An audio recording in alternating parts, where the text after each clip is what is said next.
तो प्यारे बच्चों, आपका एक बार फिर से स्वागत है आज के इस वीडियो पर। यहाँ पर देख सकते हैं पार्ट 1 लाने के बाद आपका यहाँ पे वार्षिक मूल्यांकन वर्कशीट का आपको विषय विज्ञान का कक्षा 6 का आपका यहाँ पे 20 अप्रैल यानी कल का आपका 100% आपका असली पेपर लेकर आ चुका हूँ। अभी मजा आएगा ना भिड़ो। देख सकते हैं मेरे पास पूरा पेपर है और साथ में आपको यहाँ पर आज ये आपका देखिए आपका ये पार्ट आपका सेकंड है और इस पार्ट में हम तो यहाँ पर एकदम गर्दा मचा देंगे। एक एक नंबर आपको दिलाऊंगा 60 में से बिल्कुल आप 60 नंबर पाओगे आप यहाँ पे, जैसा कि आपने पिछले पेपर में पाया सामाजिक विज्ञान के पेपर में। तो चलिए फटाफट यहाँ पे सारे क्वेश्चन का आंसर देखेंगे। और देखिए मेरे पास यहाँ पर हर एक क्वेश्चन का आपका यहाँ पे देखिए क्वेश्चन आपका 11वीं का पूरा आंसर है और इसके बाद आपका 12वीं का पूरा आंसर और इसके बाद आपका 13वां और इसके बाद देखिए आपका यहाँ पे 14वां मिलेगा। ठीक है, 14वां आंसर पूरा प्रॉपर आंसर, इसके बाद 15वीं का आंसर और यहाँ पे 16वां 17वां 18वां 19वां आपका टोटल आंसर 1 से लेकर आपके 24 तक के आंसर। चलिए फटाफट देखते हैं और बहुत ही बेहतरीन राइटिंग पर आपको हम दिलाएंगे जिससे आपको यहाँ पे 60 में से 60 नंबर मिले और कल के पेपर में एकदम आप एक एक नंबर यहाँ पे पूरा पा जाओ। आपके एक भी नंबर यहाँ पे नहीं कटने चाहिए विज्ञान के आपके 100% आपका रियल पेपर का। तो चलिए फटाफट आंसर देखते हैं। तो चलिए एक बार रिवीजन कर लेते हैं। आपका खंड आ से लेकर आपके बहुविकल्पी क्वेश्चन देखिए 1 से 10 तक का क्या लिखा है। मसूड़े से खून आना, घाव भरने पर अधिक समय तक लगना, यह किस रोग का लक्षण है। तो आपको सिंपल आंसर देखिए आपका मसूड़ों पर जब खून आता है ना तो आपको यहाँ पे इसकर भी आपका यहाँ पे हो जाता है आंसर। दूसरे का आंसर रेशे से तागा बनाने की विधि क्या कहलाती है। आपको सिंपल से देखिए आपका ये कताई कहलाती है। क्या कहलाती है आपका यहाँ पे आंसर आपको कताई करना है। और इसके बाद क्वेश्चन तीसरा देखिए निम्नलिखित समूह में से मेल खाने वाला समूह ज्ञात कीजिए। आपको देखिए बताना है आपको आंसर सी नंबर राइट होगा। एल्युमिनियम, आयरन, तांबा, चांदी और सोना। क्वेश्चन चौथा आटे की छलनी से छानने और छलनी में रह गए गेहूं के छिलके के आपको क्या कहते हैं। सिंपल आंसर आपको यहाँ पे चोकर कहते हैं। और इसके बाद पांचवा बूझो गीली मिट्टी के सांचे में डालकर मुखौटा बनाना है तो फिर उसे तोड़कर उसी मिट्टी से दूसरे सांचे में आपको डालकर दूसरा मुखौटा बना रहा था। ऐसा उसने कई बार किया क्योंकि गीली मिट्टी में क्या था डैश डैश पर आपको आंसर आपका इसमें उत्क्रमणी करना है। ठीक है, पुराने आपको वस्तु बदल जाना उसे कहते हैं आपका यहाँ पे उत्क्रमणी कहते हैं। और इसके बाद देखिए क्वेश्चन आपका 6 नंबर यहाँ पे मनुष्य के हृदय में फेफड़ों का रक्षा कवच कौन है। तो आपको आंसर पथली और पंजर कहते हैं। और इसके बाद देखिए वर्तुल गति किसे कहते हैं। तो आपको आंसर देखिए आपका यहाँ पे सी नंबर ए और बी आपको दोनों करना है। और क्वेश्चन 8वां सूर्य ग्रहण के समय कौन सा आपका सूर्य कैसा हो जाता है। आपको आंसर काला हो जाता है क्योंकि काला होगा ही तभी तो आपको दिखता नहीं है। ठीक है, और इसके बाद आपको यहाँ पे स्टार्ट होता है क्वेश्चन आपका 11वां। देखिए क्वेश्चन आपका 9 ठीक है ना। तो 9 नंबर फ्यूज तार किससे बनता है। आपको आंसर करना है टीन और शीशा से बनता है। और इसके बाद क्वेश्चन आता है आपका देखिए क्वेश्चन आपका 10वां चुंबकों में प्रतिकर्षण होगा कैसे होगा जब आपको यहाँ पे ध्रुव आपके समान हो। और इसके बाद यहां से स्टार्ट होता है आपका क्वेश्चन 11वां। तो चलिए फटाफट वीडियो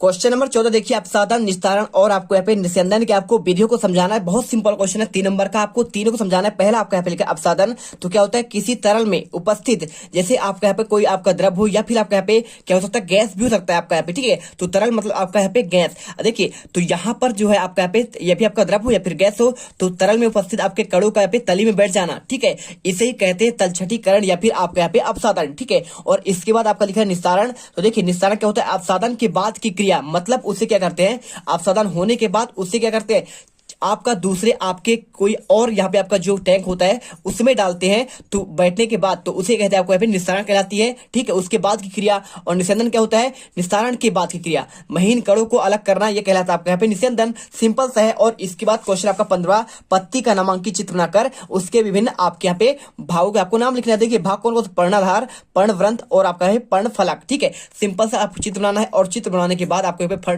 पर्णफलक सिरा आपका ये सिरा होता है और यहाँ पे आपका मध्य देखिए आपका सिरा ये मेन वाला आपका जो डंठल है और आपको यहाँ पे बाहरी वाला आपको यहाँ पे हिस्सा कहलाता है आपका पर्णव्रंत कहलाता है। चलिए इसके बाद क्वेश्चन आपका 16वां अचल संधि क्या है, यह हमारे शरीर पर कहां कहां पाई जाती है। तो वे संधियां जो हमारे अंगों पर एक दूसरे से जॉइंट बनाती हैं, अस्थियां हिल नहीं सकती। ठीक है, तो ये कहलाता है आपका अचल संधि कहलाता है। जो क्या होता है देखिए आपका जैसे हमारा यहाँ पे अंगुली हुआ तो अंगुली के बीच में आपको यहाँ पे एक आपका जॉइंट लगा है। ठीक है, जिसका मोड़ सकते हैं ये तो आपका मुड़ रहा है ना तो यहाँ पे आपका क्या होता है आपका यहाँ पे आपका एक संधि होता है। इससे इसे ही आपको संधि कहते हैं। बात कर रहे हैं अचल संधि, तो अचल का मतलब जो आपका हिलता ही नहीं है, भले आपका जॉइंट होता है लेकिन हिलता नहीं है, तो ये आपकी अस्थियां हिल नहीं सकती है, ऐसी संधियों को यहाँ पे अचल संधि कहते हैं। जैसे कि सिवनी, ठीक है, आपका सिवनी हो गया, और दंत मूला संधि, और आपका यहाँ पे तांत संधि, ठीक है। तो यहाँ पे आप देखेंगे जबड़े के आपको जबड़े किनारे पर आपको वो वाला भाग बिल्कुल आपका स्थिर रहता है, नीचे वाला इस तरह से नहीं रहता है, तो आपको उसे कहते हैं, आपको ये कहते हैं आपके अचल संधि के उदाहरण। और इसके बाद आपका 7वां क्वेश्चन, पग अथवा कदम का उपयोग लंबाई के मानक मात्रक के रूप में क्यों नहीं किया जाता है? तो आंसर, पग अथवा कदम का मानक उपयोग नहीं किया जाता क्योंकि कदमों की नाप हमेशा समान नहीं हो सकता है, ठीक है। यह संभव नहीं हो सकता कि यह सही माप करे, आपको आंसर ये करना है। इसलिए आपको यहाँ पे सही माप आपका पग और कदम नहीं होता कि हर लोगों के आपके पग की और कदम की लंबाई अलग अलग होती है। बच्चा होगा तो छोटा पग होगा, ठीक है, कदम आपका छोटा होगा, बड़े होंगे तो आपका गलत, और युवा होंगे तो उनका अलग अलग, तो सबका अलग होता है, इसलिए आपका ये मानक नहीं होता। क्वेश्चन 18वां, दिया गया चित्र पर कहां कहां देखा जाता है तथा यह चित्र किस लिए लगाया जाता है? देखिए, यह चित्र हमेशा रेलगाड़ियों, बिजली खंभों और ऊंचे स्थानों में दिखाई देता है। जैसे कि आपको यहाँ पे देखिए क्यों लगाया जाता है, आपको सावधानी से बचनी चाहिए, ठीक है, ये एक खतरा की आपका निशानी है। तो यदि आपने देखा होगा ट्रांसफार्मर, तो उसमें आपको यहाँ पे ये चित्र बना होता है खतरा की निशानी के लिए, आप इसको मत छुइए, आप इससे दूर रहिए, ठीक है, समझिए बात को। यहाँ पे आपको 3 नंबर मिल जाएंगे। इसके बाद क्वेश्चन 19वां, पहेली के घर तथा उसके स्कूल के बीच की दूरी 3250 मीटर है, तो इस दूरी को किलोमीटर में आपको व्यक्त करना है। देखिए,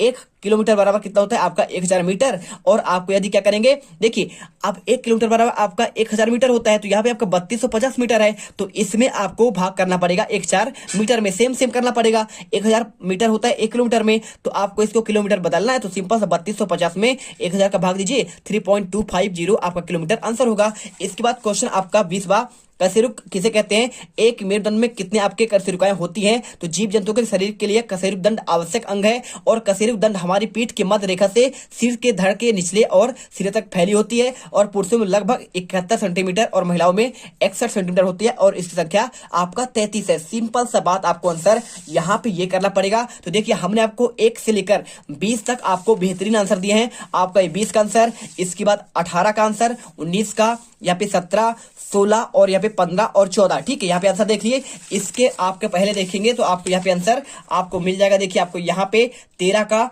और इसके बाद आपका 12 और आपका यहाँ पे 11 का आंसर, ठीक है, प्रॉपर करिए। और इसके बाद आपको अगला यहाँ पे दीर्घ क्वेश्चन, आपको यहाँ पे एक आपको मैं तीसरा पार्ट लाऊंगा, उसमें मैं आपको यहाँ पे, ठीक है, 21 से लेकर आपको टोटल आपको 22वां, इसके बाद आपका 23वां और आपका यहाँ पे 24वां, ठीक है, सारे आंसर एक ही वीडियो पे आपको दे दूंगा। तो आपको यहाँ पे अगले वीडियो को वेट करना है, क्योंकि उस वीडियो में यहाँ पे हम बिल्कुल आपके यहाँ पे पार्ट 3 लाएंगे और एकदम धूम मचा देंगे, एक एक आंसर आपको दे देंगे। आप यहाँ पे 60 में से 60 नंबर लेके आओगे। कल आपके यहाँ पे 20 अप्रैल के आपके असली पेपर के पूरे नंबर आपको मिल जाएंगे। मिलते हैं अगले वीडियो पर। जय हिंद, जय भारत।